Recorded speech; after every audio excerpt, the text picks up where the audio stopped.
Thank you so much for coming. I was told that it's a 20-minute presentation, that I should talk a little bit about why I did this book and what the book basically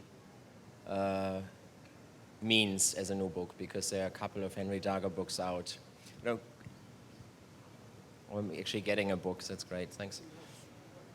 So, what I would like to start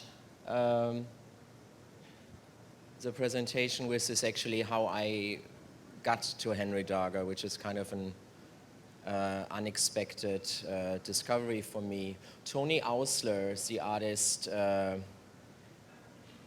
worked with a lot in the 1990s. I did a collaboration with him and Mike Kelly, Phobic and White Trash, which was a video installation. And we worked on a couple of other projects, like mostly productions for the Berlin Biennial, for Berlin.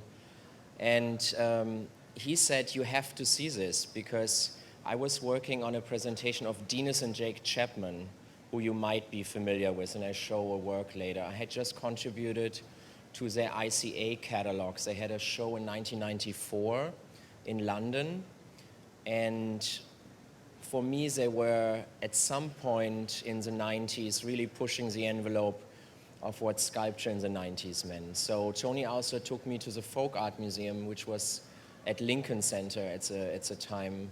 I think that was 1997. And we basically spent a whole afternoon in the exhibition. And I always try to look at exhibitions together with artists' friends, because as a curator, you sometimes get a little bit hung up on where something is presented and how the pedestals look and whatever. So it's sometimes good to go with an artist because they might just look at the exhibition differently. And Tony and I really spent like the whole afternoon reading. And I remember on my way back after the show, I made notes, I took a brochure, bought a book. The next day I called Dennis and Jake Chapman, and I'm jumping a little bit because these are out of order. And I called Dennis and Jake Chapman because you might, when you know Henry Darger, everybody says, oh, these little girls that are not really girls, but who says they're little girls? They just have long hair. So, and I had just worked on this, as I said, the ICA show with the Chapmans, and I felt that there was some common inspiration or common concern. And they were just doing these Freudian machines at the time. Freudian machines was a hammer that would hammer onto a brain, and then there would be a whole cause and effect chain reaction. And you might remember the piece Hell, where they had 5,000 little figures that are basically in disasters of war. They are fighting. So coming back to Henry Darger, the Chapman said, oh, of course we know Henry Darger. He had a show in London, and he is such a fantastic mind. So there was Tony Ausler as one artist, and there was the Chapmans as one artist. And working with the Chapmans, I said, why don't we do a show together with the Chapmans? And the Chapmans proposed that it would be, they liked the idea very much. And what we actually did is we got a loan for the Disasters of War, the Francisco de Goya, the etching series that Goya had done under the impression of the war. And for me, the Goya etchings, especially the Disasters of War, for me they were always an incredible inspiration of how an artist reacts after innocence is lost. And the text that I made for this book is called American Innocence, which is like roasted snowballs or whatever, but of course it's an oxymoron because there is no American innocence. But I felt this idea of innocence lost, the Disasters of War, the Goya, and especially the Hell sculpture. Hell sculpture, when you look at the Hell sculpture of Dennis and Jake Chapman, it's a swastika. So it's vitrines that are like a labyrinth, but when you look from above, you would see that the vitrines take the shape of a swastika. As I said, 5,000 little figurines that I hand-painted to identify them. I thought that was really incredible.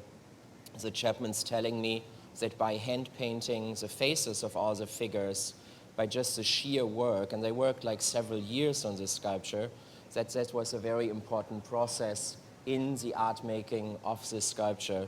You might know that the sculpture burned down when the Saatchi art storage burned down a couple of years ago. It was actually ironic because I wanted this sculpture for PS1 and they said, oh, it's not safe there. So it burned down in London. But between the disasters of war, the Goya and the Chapmans and Henry Darger, I felt Henry Darger was one of the first artists that basically has lived his whole life by perceiving media. I thought it was incredibly interesting. As you know, he was a hospital janitor. He was first seen in school as being very, very talented and being bright and skilled, and then through the traumatizing experience in his childhood, then he was basically set back as a feeble-minded pupil. So all of this ending up in Chicago, and in Chicago he worked for decades as a hospital janitor.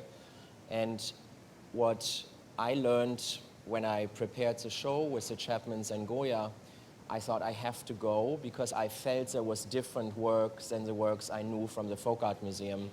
So Kyoko Lerner is a concert pianist. She was married to Nathan Lerner, who is a Bauhaus photographer.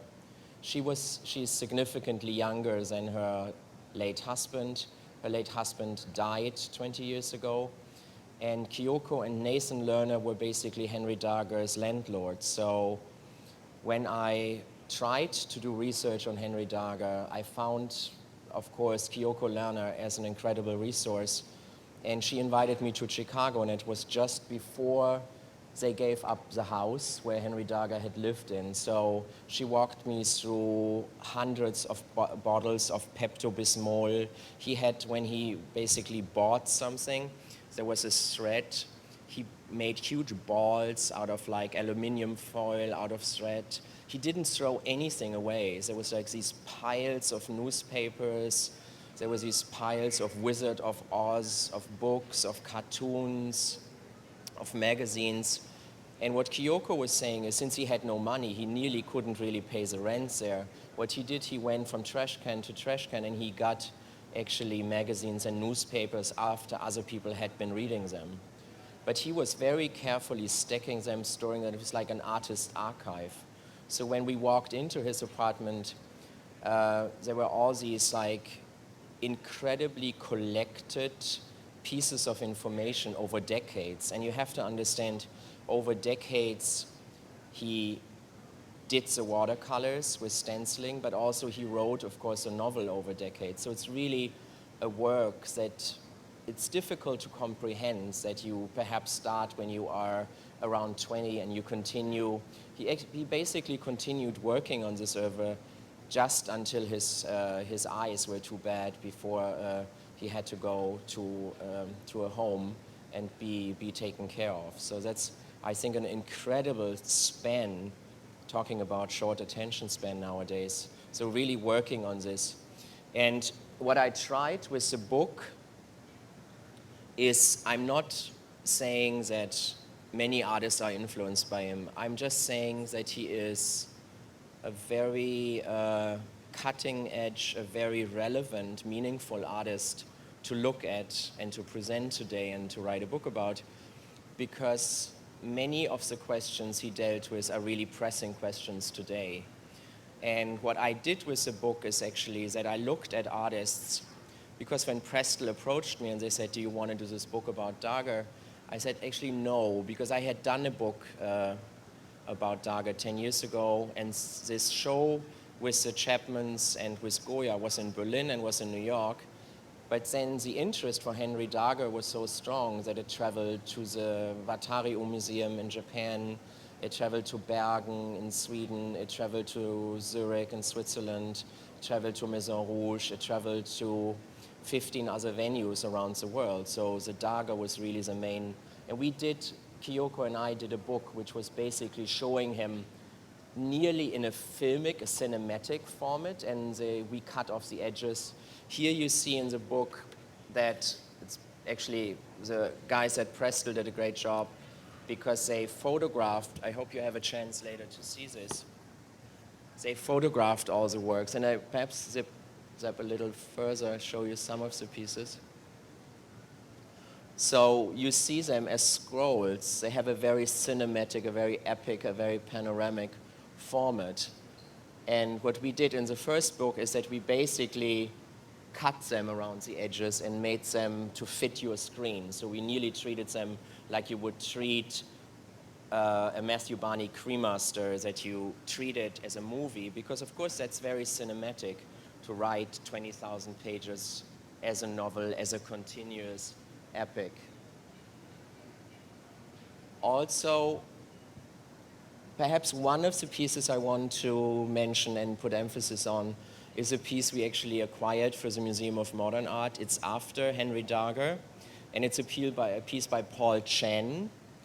And he took the formal quality of these scrolls, so it's basically in the original dimension of a scroll. It's 7 feet long and 1.5 foot high.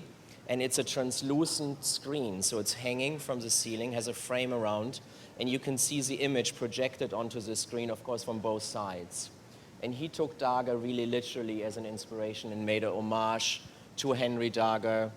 And I think Paul Chen is for me, one of the most, thinking about what he does, it's one of the most inspiring artists of his generation, I have to say.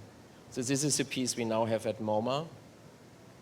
This is a piece we also now have at MoMA. It's Hu Bua, young Chinese artist.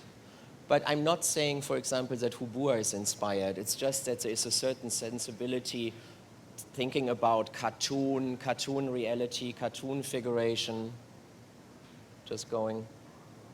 It's not really working. Just going through a couple of slides. Of course, here I contacted all the artists and I asked if they were inspired or not. Some said no, but at least there is a formal parallel composition here. Wait, is it not? Talking about American innocence, I've thought that Ryan McGinley, Can you hear me? Yeah.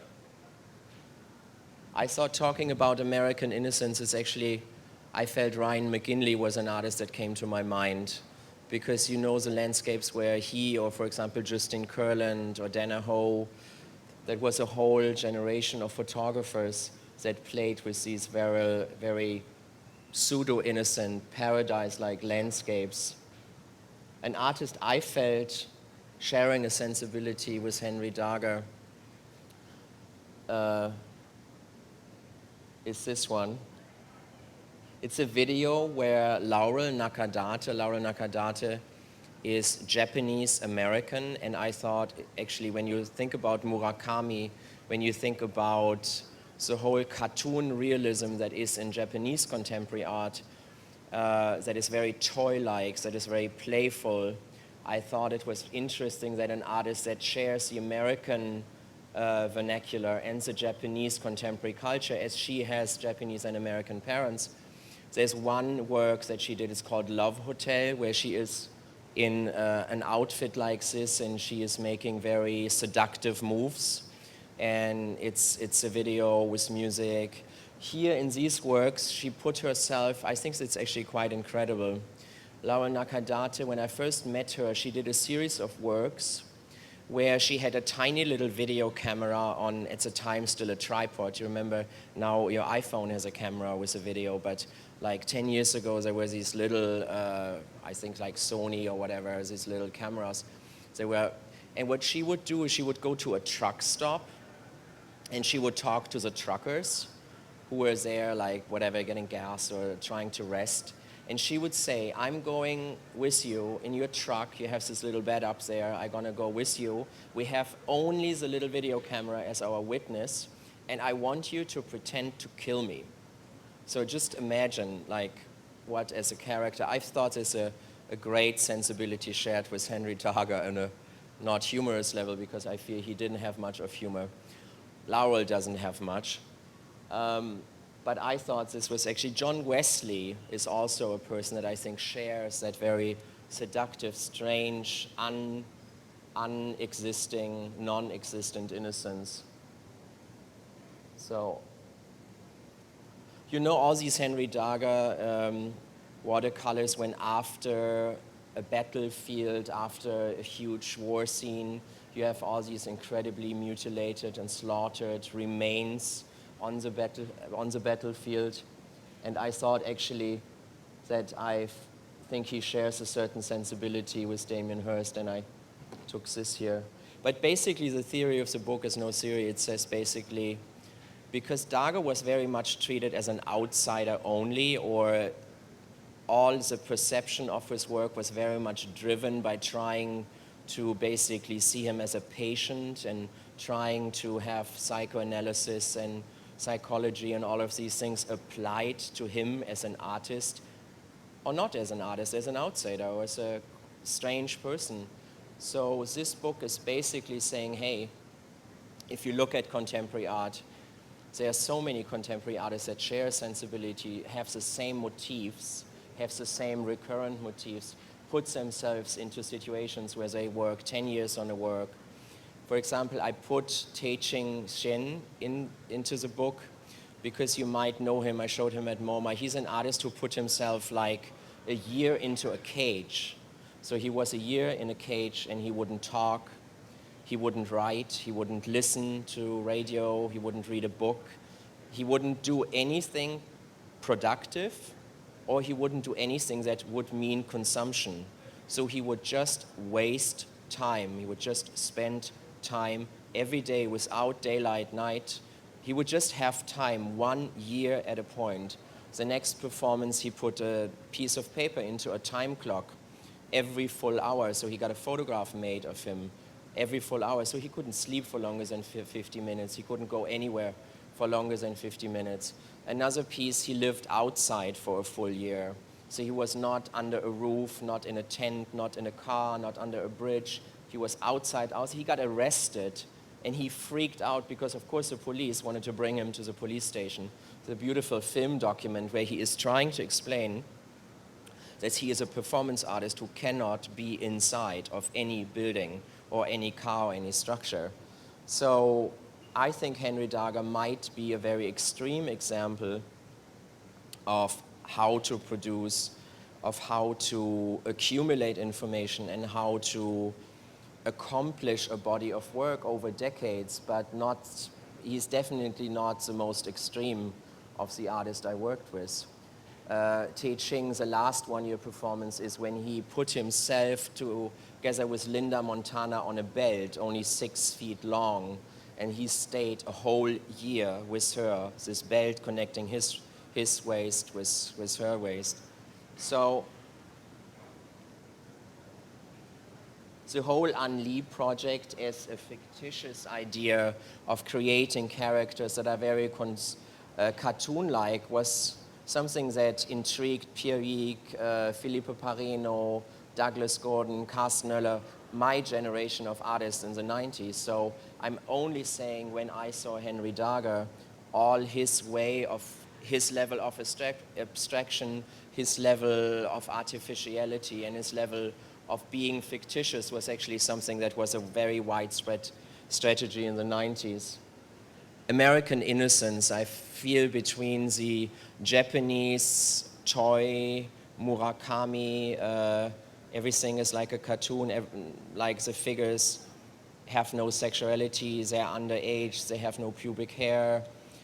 I thought that the whole Michael Jackson idea of how a person can be Michael Jackson in a country where, thinking about American innocence, somebody like Henry Darger reading The Wizard of Oz, reading all the Oz books that at some point became basically banned because they have a utopian political content. So at some point in Henry Darger's lifetime, The Wizard of Oz completely disappeared from the school agendas because it has this utopian situation where a little girl is before a little boy, and then she becomes the queen. So it's actually a quite interesting change and development in The Wizard of Oz. And I felt just under the topic of American innocence, I thought that Michael Jackson couldn't not be in the Henry Darger book. And of course, he had nothing to do with him. I talked about this already.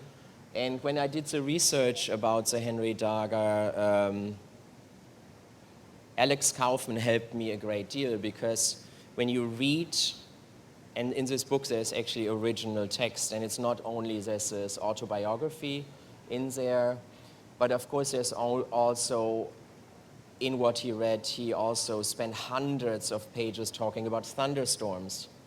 And at the time when I finished the book, there was the After Nature exhibition at the New Museum by Massimiliano Gioni, and there was this Werner Herzog incredible work where he's flying over the burning oil fields in Iraq. And it's just like, you feel it's like hours just looking at storms and weather. And so thinking about Roman Opalka, who started at some point counting and is still counting and taking a photograph of himself, but just think you start counting with one, and then at some point you're in the millions. I'm just like thinking these whole strategies are actually quite common. And when we did research for the book, I actually realized when you think about what is Henry Darger about, it's about children that are mutilated, that are in slavery, that have to do slave labor, but they're also warriors, they're also soldiers. And you might remember when I was in high school, there was this song about Vietnam. The average age of the soldiers in Vietnam was 19. And it was crazy to hear that in a disco context. But when you do research, the average age of soldiers in Africa or in other war zones in the world is between 14 and 17 even. So it is very, very young. So Darger wasn't so wrong that the wars were fought by children. And when you think about, and that's a piece that Marina Abramovich brought up here, she did this piece in Laos, working about the war in Laos, working about children in some sort of kind of slavery that is millions of people are in this unfree, dependent situation. So I felt actually perhaps one reason why Henry Darger is so relevant is basically that all the topics he talks about, like child slavery, children as warriors, is basically something that is still happening. And so Marina Abramovich didn't know about Henry Darger. I asked her for this piece, and I put next to this piece of hers that she did in Laos, basically the statistics from the United Nations about how many million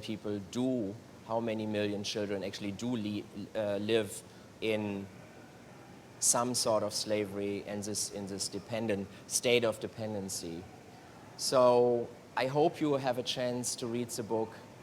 I hope you feel free to see him as an artist, because I think what he did is an incredibly accomplished, coherent body of work over decades. And what I do when I do an exhibition, what I like very much doing is I like looking at people looking at art. And I was fortunate enough to install the Henry Darger show in so many different countries. And it is actually quite amazing to see how people fall into the work and start reading the work, because it's really about reading. And yeah, so I hope you have a chance to look at the book now. If you have questions, of course, please feel free to ask. But I don't want to bore you. I know it's art fair and you have to look at lots of art, and time is precious.